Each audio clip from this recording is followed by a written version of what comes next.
Creating a step-by-step opt-in form is easy and fun. I love to do it, and hopefully you will too. As you can see, it says here the very first step in the opt-in form is to select a header if you wanted to create one, and it is optional. As you can see right there, I just highlighted the word optional. You can browse your computer to find an opt-in form header that you already created, or you can go and create one. We'll give you an idea exactly how to create one.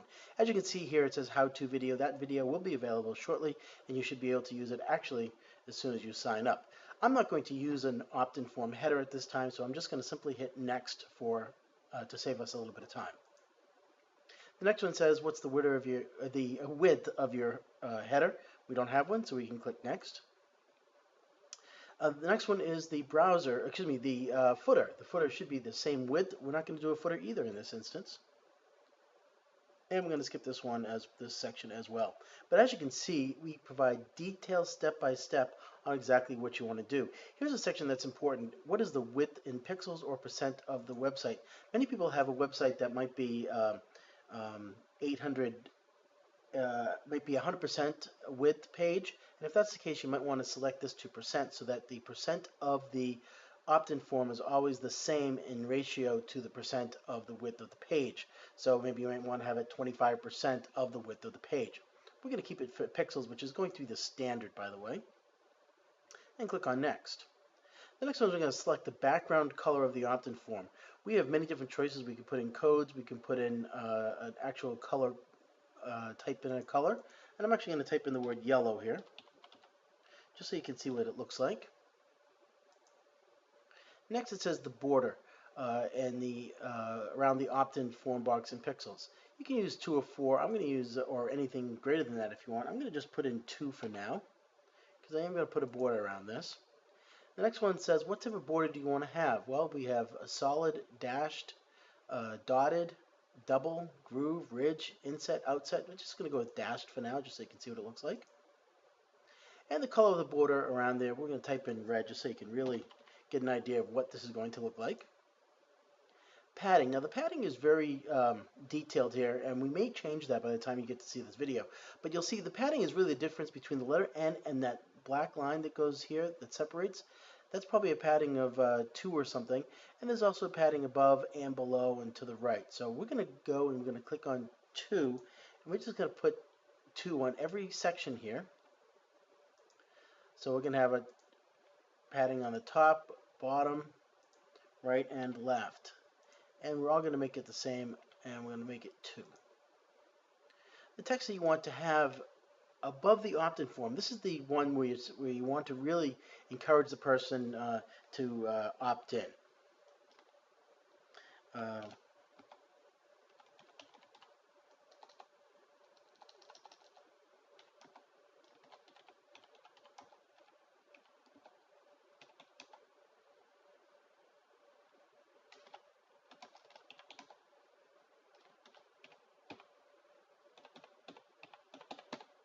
Okay, what I've done here is 1 chance in 10 to win $1 million. This is automatically set to center, so we're actually going to finish that, and let's see if I can move this around here a little bit. Click on next,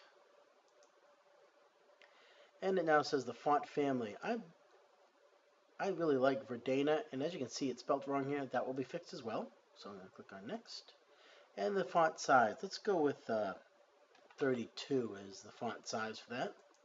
And click on next. The font color you want for the text, I'm going to put it on red here as well. So we have a yellow background, we have red dashed, and we also have red at the top of the opt-in form. And this is what do you want to put under the opt-in form.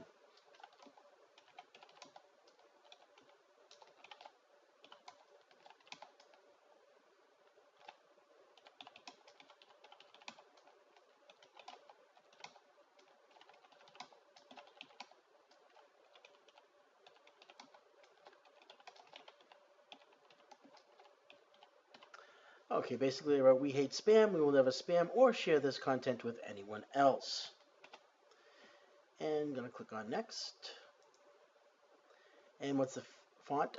One thing that you'll learn from us is that we'll be teaching you along the way, but it's very common that people might change the font style.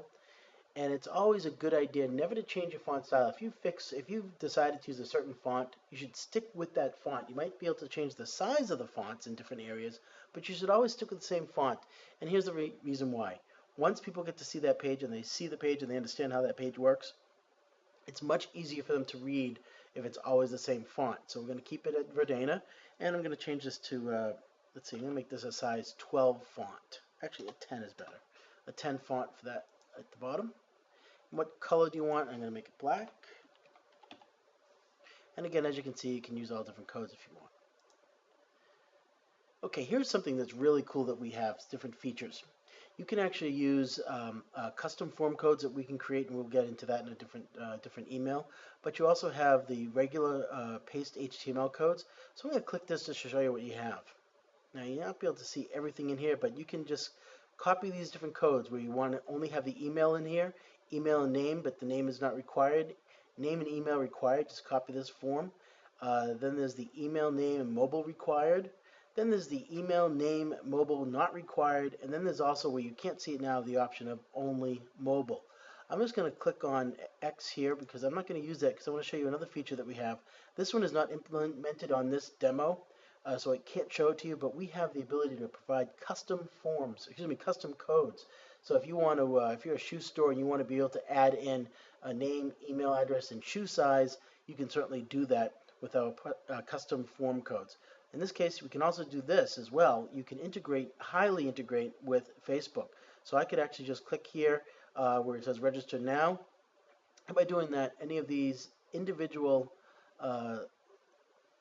icons or images, I should say, would show up right inside the opt-in form box, and you just do a one-click register using our Facebook integration system. Fantastic tool, and we'll talk about that at another time. I'm actually going to go back here to the HTML codes, and I'm just going to do the name and email required. Copy that form. It's right in here. I'm going to click on Next. And it says, what's the opt-in form name? I'm just going to call this Demo 101. And I click on Go. It gives me save and exit. Now I can download the opt-in form. I can continue to a thank you page, meaning do I want to link this to a thank you page, which would happen in, typically that's what we would do. But for now, we're just going to download the opt-in form.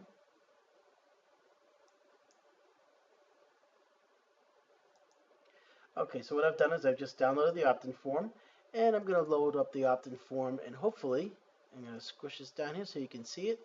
And here's what we just created a few minutes ago. One chance in 10 to win $1 million. As you can see, it's a yellow background. Now, one thing that you can see here is that the 2 padding is probably not good enough here, and what I would recommend is that you'd have to go back and change that to a 4 and download this again. But we get the name, the email address, the subscribe. We hate spam. We will never spam or share this content with anyone else. So you can see all the things just a few things that you can do. This is really a great system. You're going to absolutely love it, and it's just one piece, no additional cost, that we have with uresponder. Get it now.